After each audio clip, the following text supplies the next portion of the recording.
प्रेमी लड़का बना हैवान, प्रेमिका के गाल को गर्म रॉड से दागा। घटना के बाद इलाके में हड़कंप। नमस्कार, आप देख रहे हैं कैपिटल टीवी उत्तर प्रदेश की स्पेशल स्टोरी और मैं हूं आपके साथ रोहित कुमार। आशिकों की कहानियां तो अतरंगी होती ही हैं, लेकिन जब आशिकी का भूत सर चढ़कर बोलने लगे तो यह हैवानियत का रूप ले लेती है। आए दिन लव एंगल से जुड़ी घटनाएं सामने आती रहती हैं, जहां कई बार हैवानियत की सारी हदें पार कर दी जाती हैं। अब ऐसी ये घटना यूपी के लखीमपुर से सामने आ रही है, जहां एक सिरफिरे आशिक ने अपनी प्रेमिका को ऐसी सजा दी जिसने भी देखा उसकी रूह कांप गई। आशिक ने प्रेमिका के दोनों गालों पर रॉड गर्म करके अपना नाम लिख दिया। यह हैवानियत आशिक ने इसलिए की क्योंकि प्रेमिका ने उससे शादी करने से इनकार कर दिया था। इस पूरी घटना के बाद लड़की के परिजनों ने पुलिस में शिकायत दी, जिसके बाद आरोपी के खिलाफ मुकदमा दर्ज कर कार्रवाई शुरू कर दी गई है। हालांकि आरोपी अभी भी पुलिस की गिरफ्त से बाहर हैं। जानकारी के मुताबिक पूरी घटना लखीमपुर जिले के धौरहरा थाना क्षेत्र की है। आरोपी लड़के का नाम अमन बताया जा रहा है। स्थानीय लोगों द्वारा बताया गया कि आरोपी लड़के और पीड़िता के बीच काफी वक्त से प्रेम प्रसंग चल रहा था। दोनों आए दिन एक दूसरे से मिला करते थे। बस ऐसी ही एक मुलाकात में लड़के ने पीड़िता से शादी करने की इच्छा जाहिर की, लेकिन शादी के प्रपोजल से युवती ने साफ इनकार कर दिया। इनकार सुनते ही लड़का आपे से बाहर हो गया और उसने लड़की के दोनों गालों पर गर्म रॉड से अपना नाम दाग दिया। इस हैवानियत के बाद जैसे तैसे लड़की अपने परिजनों के पास पहुंची। परिजनों ने जब उसका ये हाल देखा तो सभी सन्न रह गए। युवती की ऐसी हालत देखकर परिजनों ने तुरंत पूरे मामले की जानकारी पुलिस को दी। पुलिस को दी शिकायत में पीड़िता ने कहा कि वह 19 अप्रैल को दुकान से सामान लेने के लिए गई थी। उसी दौरान आरोपी अमन ने उसे मुंह दबाकर उसके घर से उठा लिया। इसके बाद पीड़िता के साथ गलत काम किया और गर्म रॉड से उसके चेहरे पर अपना नाम लिख दिया। पीड़िता ने आरोप लगाया है कि जब वह ऐसा कर रहा था उस वक्त आरोपी की बहन और उसकी मां ने पीड़िता को पकड़ रखा था। इस पूरे मामले को लेकर लखीमपुर खीरी जिले के एडिशनल एसपी वेस्ट पवन गौतम ने बताया कि मामले को लेकर फिलहाल एफआईआर दर्ज कर ली गई है। पुलिस ने आश्वासन दिया है कि जल्द ही आरोपी को गिरफ्तार कर लिया जाएगा।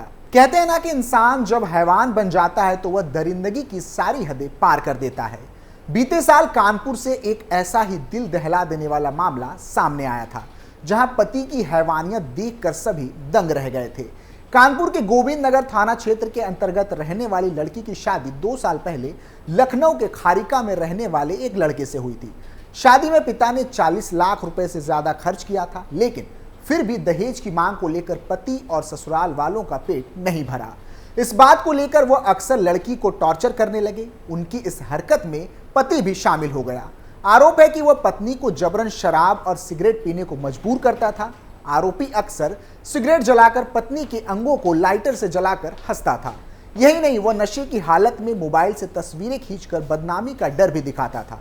लड़की ने घर वालों से कई बार शिकायत की, लेकिन किसी पर कोई फर्क नहीं पड़ा। लड़की ने यह भी आरोप लगाया था कि ससुराल वालों ने मिलकर उसका जबरन गर्भपात कराया था। लड़की ने एफआईआर में देवर पर भी छेड़छाड़ का आरोप लगाया था। उसका कहना था कि जब प्रताड़ना की सारे हदें पार कर दी गई तो हार कर वह कानपुर में अपने मायके लौट आई। शिकायत के बाद डीसीपी साउथ प्रमोद कुमार ने आरोपी पति, ससुर, सास, देवर और ननद के खिलाफ एफआईआर दर्ज कर जांच शुरू कर दी थी। डीसीपी ने बताया था कि फिलहाल पीड़िता के बयान के आधार पर मामला दर्ज कर लिया गया है, लेकिन लड़की के आरोपों में कितनी सच्चाई है यह पुलिस की तफ्तीश के बाद ही पता चलेगा। ऐसा इसलिए भी क्योंकि एक देश में दहेज प्रताड़ना के मामले जिस तरह से बढ़ रहे हैं, उसी तरह झूठे मामले भी काफी सामने आए हैं।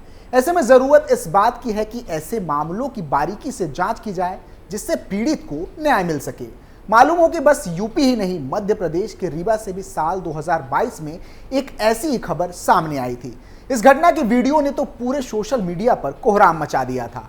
वीडियो में ऐसी हैवानियत दिखी कि बस आंखें खुली की खुली रह गई, जिसके बाद लोग वीडियो ट्वीट कर आरोपी को कड़ी से कड़ी सजा देने की मांग कर रहे थे। प्रेम के नाम पर खुद को प्रेमी कहलवाने वाले शख्स ने हैवानियत की सारी हदें पार कर दी थी। इस वीडियो में साफ देखा गया था कि कैसे एक लड़का बेरहमी से अपने साथ कहीं जा रही लड़की की पिटाई करता है, लड़की को नीचे गिरा देता है, फिर अपने पैरों से उस पर जमकर हमले करता है। लड़की के चेहरे पर, उसके सारे शरीर पर जूतों की बूट से वार करता है। वीडियो में लड़का ये कहते हुए भी सुना जाता है कि थोड़ी देर के लिए कैमरा बंद करो और बस उसे मारता चला जाता है। इस पूरी घटना के सामने आने के बाद राज्य सरकार ने बड़ा एक्शन लिया था और उस दौरान सीएम रहे शिवराज सिंह चौहान ने आरोपी के घर पर बुलडोजर चलवा दिया था। सीएम शिवराज ने कहा था कि मध्य प्रदेश की धरती पर महिलाओं पर अत्याचार करने वाला कोई व्यक्ति बख्शा नहीं जाएगा। उन्होंने कहा था कि अत्याचार करने वालों को कड़ी से कड़ी सजा दी जाएगी जिससे वह दोबारा अपराध ना कर सके। पुलिस अधिकारी नवीन दुबे ने कहा था कि लड़की और आरोपी के बीच प्रेम संबंध था और उनके बीच विवाद हुआ, जिसके बाद आरोपी ने लड़की की पिटाई कर दी। अधिकारी ने आगे बताया था कि आरोपी के घर पर बुलडोजर चलवाया गया है और ड्यूटी में लापरवाही बरतने के लिए थाना प्रभारी को भी निलंबित कर दिया गया है। बता दें कि महिलाओं के विरुद्ध आपराधिक हिंसा लगातार बढ़े हैं जो रुकने का नाम नहीं ले रही। एनसीआरबी के पिछले आंकड़ों की बात करें तो राष्ट्रीय अपराध रिकॉर्ड ब्यूरो की वार्षिक रिपोर्ट में 2022 के दौरान भारत में महिलाओं के खिलाफ अपराधों में 4% की चिंताजनक वृद्धि का खुलासा हुआ था। इसमें पतियों और रिश्तेदारों द्वारा क्रूरता, अपहरण, हमले और बलात्कार के मामले शामिल थे। एनसीआरबी रिपोर्ट में महिलाओं के खिलाफ रिपोर्ट किए गए अपराधों में उल्लेखनीय वृद्धि का विवरण दिया गया था, जो 2020 में 3,71,503 मामलों से बढ़कर 2022 में 4,45,256 मामलों तक पहुंच गई थी। 2021 के 4,28,278 मामलों की तुलना में 2022 के आंकड़ों में चिंताजनक वृद्धि हुई थी। रिपोर्ट में बताया गया था कि भारतीय दंड संहिता यानी कि आईपीसी के तहत महिलाओं के खिलाफ अपराधों का एक महत्वपूर्ण हिस्सा पति या उसके रिश्तेदारों द्वारा क्रूरता, महिलाओं का अपहरण और महिलाओं पर हमला शामिल है। विशेष रूप से देश में दहेज निषेध अधिनियम के तहत 13,479 मामले दर्ज किए गए थे।